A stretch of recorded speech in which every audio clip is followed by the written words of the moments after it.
ایک بات ذہن میں رکھیں، مجھے بہت ضروری پہنچنا ہے فوری. میں یہ سوال کا جواب دے کے انتہائی اسپیڈ کے ساتھ بھاگوں گا. کائنڈلی مسافہ نہ کریں، بہت ٹائم لگ جائے گا.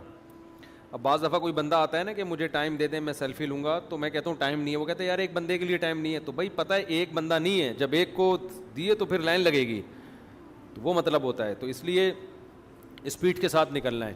مولوی صاحب میری 4 شادیاں ہو گئی ہیں اور پہلی کا انتقال ہو گیا، اب گلے لگو. یار کدھر ہے یہ بندہ؟ یار بندہ کہاں ہے؟ تو کیا میں ایک اور کر سکتا ہوں؟ بھائی ایک اور کر لے، لیکن اس نیت سے نہیں کہ پھر دوسری کو ماروں گا، پھر تیسری کروں گا، پھر تیسری کو ماروں گا، پھر ایک اور کروں گا، پھر چوتھی کو ماروں گا، ایک اور کروں گا. اگر قدرت کی طرف سے یہ پیکج ملا ہوا ہے آپ کو کہ جیسے جیسے کرتے جا رہے پرانی والی مرتی جا رہی ہے، پھر قدرت کی طرف سے اللہ سب کو زندگی دے. لیکن اگر یہ قدرت کی طرف سے ایسا پیکج ہے تو کرتے جاؤ کرتے جاؤ کرتے. ایک وقت میں 4 رکھ سکتے ہیں. سمجھتے ہو کہ نہیں سمجھتے؟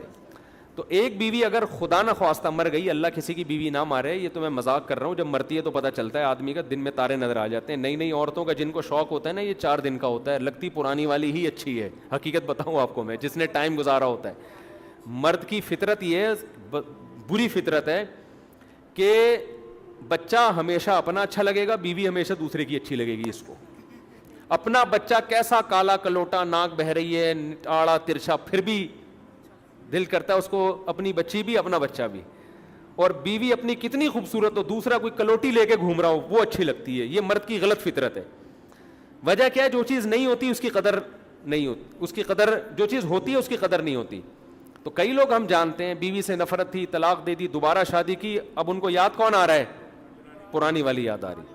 تو یہ جو نہیں ہوتی ہے نا 4-6 دن میں، یہ بھی کیا بن جاتی ہے؟ یہ بھی پرانی بن جاتی ہے. تو یہ 4-6 دن کی بات ہوتی ہے. تو وہ پرانی جو ہے نا اس کی قدر کرو، کوشش کرو. 4 اگر ہیں تو دعا کرو اللہ ان 4 کو زندہ رکھے. یہ نہ کہو وہ ایک ابا کی بیوی مر گئی نا، ایک آدمی کے ابا کی یعنی اماں مر گئی، تو ابا نے ایک اور شادی کر لی. اس کی نہیں مری تھی، اس نے ہوتے ہوئے دوسری شادی کر لی. تو ابا نے بولا کم بخت تو نے دوسری کیوں کی ہے؟ اس نے کہا ابا آپ نے بھی تو کی ہے. تو اس نے کہا ابا نے کہا بیٹا میری تو بیوی مر گئی تھی اس لیے کی ہے. تو یہ کہتا میری نہیں مر رہی تو میرا کیا قصور ہے اس میں؟ ٹھیک ہے نا. تو کسی کی 4 بیویاں، ایک مر جائے تو فوراً کر سکتا ہے، لیکن اگر ایک کو طلاق دے دے تو فوراً نہیں کر سکتا. سمجھتے ہو؟ جب تک اس کی عدت پوری نہیں ہو جاتی یہ شادی نہیں کر سکتا. سمجھتے ہو؟ کیونکہ عدت کے دوران بھی من وجہن کچھ نکاح کے حکام باقی رہتے ہیں. اسی طرح 2 بہنوں سے ایک ٹائم پہ شادی نہیں ہو سکتی. اگر ایک بہن کا انتقال ہو گیا تو فوراً اس کی بہن سے شادی کر سکتا ہے، لیکن اگر ایک بہن کو طلاق دے دی ہے تو جب تک اس کی عدت پوری نہیں ہوتی اس کی بہن سے نکاح بولو نہیں ہو سکتا. تو بعض صورتیں ایسی ہیں کہ مرد بھی باؤنڈ ہو جاتا ہے عدت کے. ہاں اگر 3 بیویاں تھیں، ایک کو چھوڑ دیا فوراً کر سکتے ہو، لیکن اگر 4 کسی کی وائف موجود ہیں تو ایک کو چھوڑتے ہی فوراً شادی نہیں کر سکتا. وہ عدت جب تک اس کی مکمل نہیں ہوگی آپ کو نکاح کی اجازت نہیں ہے. سمجھتے ہو کہ نہیں سمجھتے؟ ورنہ تو یہ اب ایسا ہوتا نہیں ہے اتنے آرام سے. 4 کس نے کس نے لیے ہیں؟ کہاں ہے یہ بندہ؟ چھپ کیوں رہا ہے؟ کہ چھپا کے کیے ہیں؟ کہاں ہے بھائی یہ جس بندے نے کیے؟ اور ایک کا انتقال بھی ہو گیا یار. یعنی افسوس تو ہو رہا ہے لیکن سن کے عجیب سا لگ بھی رہا ہے. اچھا بھائی محترم، اگر کسی زانی کو مارنے کے لیے کسی زانی کو مارنے کے لیے کسی کا ساتھ دینا جائز ہے؟ زانی کو آپ کو مارنے کی اجازت نہیں ہے. اس پہ کیس ہوگا، عدالت سزا دے گی. آپ نہ کریں، آپ سمجھا دیں محبت سے، وہ پتلی گلی سے نکل لیں. کیا تنگ دستی کا تعلق سستی یا پوستی پن سے ہے یا آزمائش ہے؟ دونوں سے ہے. کبھی اللہ کی طرف سے ہوتا ہے، آپ پوری محنت کر لو اللہ رزق کے دروازے نہیں کھولتا، اور کبھی آپ کچھ بھی نہیں کر رہے ہوتے رزق برس رہا ہوتا ہے آپ کے اوپر. بڑے بڑے پوستی ہم نے دیکھے ہیں، نوٹ گننے کا ٹائم نہیں ہے ان کے پاس. تو اللہ کی طرف سے ہے یہ.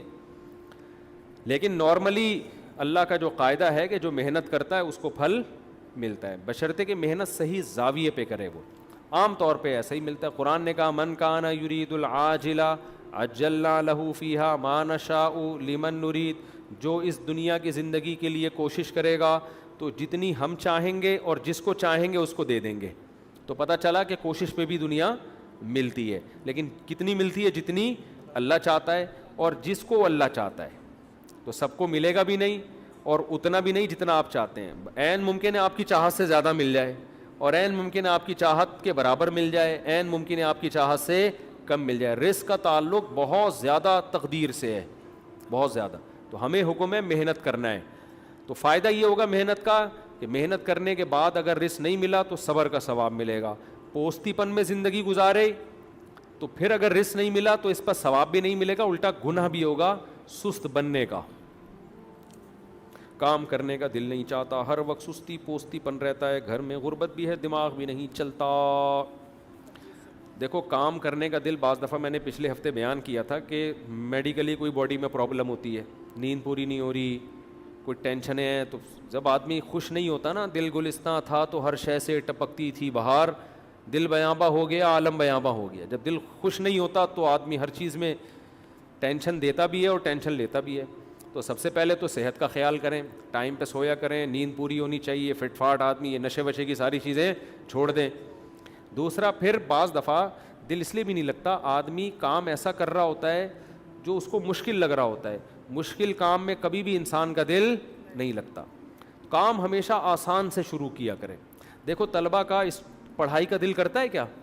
نہیں کرتا. کیوں؟ کتاب کھول کے بیٹھتے ہیں, سمجھ میں ہی نہیں آ رہی ہوتی, اس لیے کہ وہ کتاب ان کی مینٹل لیول سے اوپر کی چیز ہوتی. آسان سے ہمیشہ چیز شروع کیا کرو. میں اس کو ایک یعنی مثال سے سمجھاتا ہوں. جاگنگ کا دل اگر نہیں کرتا نا, اب آپ نے پہلے دن یہ تکڑ تکڑ دوڑنا شروع کر دیا تو اور دل ختم ہو جائے گا آپ کا. اتنی ٹینشن ہوگی آدمی کا, کیا مصیبت پہ مفتی صاحب نے لگا دیا, چھوڑو یار گھر بیٹھو انجوائے کرو لائف. او بھائی آپ نے ایسا کام کیا جو آپ کے لیے بہت مشکل تھا, تو وہ کام کرتے جو آسان تھا نا, تو آپ کو دوڑنے کی ضرورت کیا تھی؟ آپ چل لیتے یار, جا کے چلنا بھی مشکل لگ رہا ہے تو تھوڑا چل لو. آپ پارک جاؤ, تھوڑا کیا کر لو, ایک چکر لگا لو بس, واک. ایک چکر تو آسان ہوتا ہے نا, ایک چکر واکنگ کا لگا دیا آپ نے, ڈیلی کرنی ہے ایک چکر واکنگ, تھوڑا سا اسٹیمنا بڑھ جائے گا. آئندہ کیا کر لیا, 2 چکر, پھر 3 چکر, پھر جب 7-8 چکر واکنگ کے ہو گئے تو پھر اب آپ نے کیا ہلکا ہلکا دوڑنا ہے. تو پورا پارک کا چکر میں جاگنگ مشکل ہے تو یار آدھا چکر دوڑ لو یار. تو آسان سے جب آپ مشکل کی طرف جاتے ہیں تو دل بھی لگتا ہے, مزہ بھی آتا ہے. پھر جب آدھا چکر, پھر تھوڑے دنوں بعد 1 چکر, پھر ایسا چکر کہ کتے آگے اور آپ پیچھے, پھر ایسا مزہ آئے گا. پڑھائی کا بھی ایسا ہے بھائی, جتنا پڑھا جو سمجھ میں آ رہا ہے نا, آسان کتاب لو. آپ نے انگلش سیکھنی ہے, آپ مشکل کتاب سے شروع نہ کرو, آپ بالکل A for apple B for balloon سے شروع کرو. آپ B سے بغیرت اور C سے K سے کمینہ, معذرت کے ساتھ آج کل تو یہ چل رہا ہے یوٹیوب پہ. تو بہت آسان سے شروع کرو آپ, تو آہستہ آہستہ آپ کو آنا شروع ہو جائے گا. پھر جب آنا شروع ہوتا ہے نا کچھ, تو مزہ آنا شروع ہو جاتا ہے.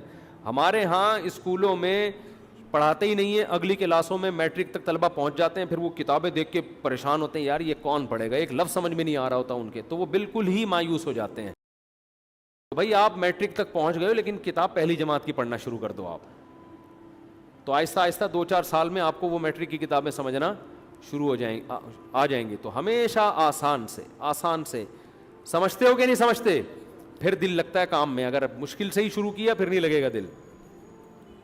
دوسرا, کام تھوڑا کرو پابندی کے ساتھ. کام تھوڑا کرو پابندی کے ساتھ, تو اس سے بھی بڑا فائدہ ہوتا ہے. کام زیادہ کر لیا ایک دن جوش میں آ کے آدمی مایوس ہو جاتا ہے اس سے. تھوڑا کرو اور تھوڑا شوق باقی رکھ کے چھوڑو اس کو. تھوڑا شوق باقی رکھ کے چھوڑو گے نا تو اگلے دن دوبارہ شوق رہے گا. اتنا کر لیا, اتنا تھک گئے کہ اب دوبارہ دل ہی نہیں چاہ رہا, تو اس سے بھی بڑا نقصان ہوتا ہے. تبلیغ میں ایک بزرگ بیٹھے ہوئے تھے, ان کے پاس کوئی شخص آیا کہ میں 4 مہینے لگانا چاہتا ہوں. تو انہوں نے کہا پہلے سہ روزہ لگایا, اس نے کہا نہیں. انہوں نے کہا پہلے سہ روزہ لگا لے بھائی تو. کہا نہیں حضرت میں ڈائریکٹ جاؤں گا. انہوں نے کہا نہیں, آپ کو ڈائریکٹ نہیں جاؤ, آپ 3 دن لگاؤ. 3 دن میں ٹینشن ہو جاتی ہے جو پہلی دفعہ جا رہا ہو, تو اچانک تھوڑی 4 مہینے یار, پہلے 3 دن لگاؤ, پھر تھوڑا ٹینشن ہوگی, ٹینشن کے عادی بنو گے, پھر تھوڑا مقدار بڑھاؤ, پھر 4 مہینے پہ آؤ. سمجھتے ہو؟ ایک دم ہی اتنا نیک بن گیا. مفتی صاحب بروز قیامت کیا اللہ ہندو عیسائی یہودی سے بھی حساب لیں گے؟ یہ تو کافر ہیں. جی ہاں حساب ہوگا ان کا, سب کا ہوگا حساب. کافر ہیں تو اس کا بھی حساب ہوگا نا, اعمال کا بھی ہوگا, عقیدے کا بھی ہوگا. السلام علیکم ہمارے پیارے مفتی صاحب، پل صراط کہاں اور کیسے قائم ہوگا؟ قرآن و سنت کی روشنی میں وضاحت کریں۔ جہنم کے اوپر پل قائم ہے، سورہ مریم میں وَإِن مِّنكُمْ إِلَّا وَارِدُهَا، ہر شخص نے پل صراط کے اوپر سے گزرنا ہے۔ اصل میں تو اس کو صراط کہتے ہیں، ہم نے اردو میں پل کہتے ہیں، تو عربی اردو ملا کے پل صراط نام رکھ دیا اس کا، یا تو پل بولو یا صراط بولو، سمجھتے ہو؟ لیکن چلو اردو میں پل صراط ہی ہو گیا۔ تو جہنم کے اوپر بال سے زیادہ باریک، تلوار سے زیادہ تیز اللہ نے ایک راستہ رکھا ہے۔ جو دنیا میں سیدھے راستے سے جتنی اسپیڈ سے چلا ہوگا وہ اصل میں سیدھا راستہ ہے جس کو اللہ نے ایک شکل دے دی ہے۔ تو دنیا میں جو جتنی اسپیڈ سے چلا ہوگا آخرت میں بھی اتنی اسپیڈ سے چلے گا اس کے اوپر۔ اللہ تعالی ہم سب کو عافیت کے ساتھ گزارے اس سے۔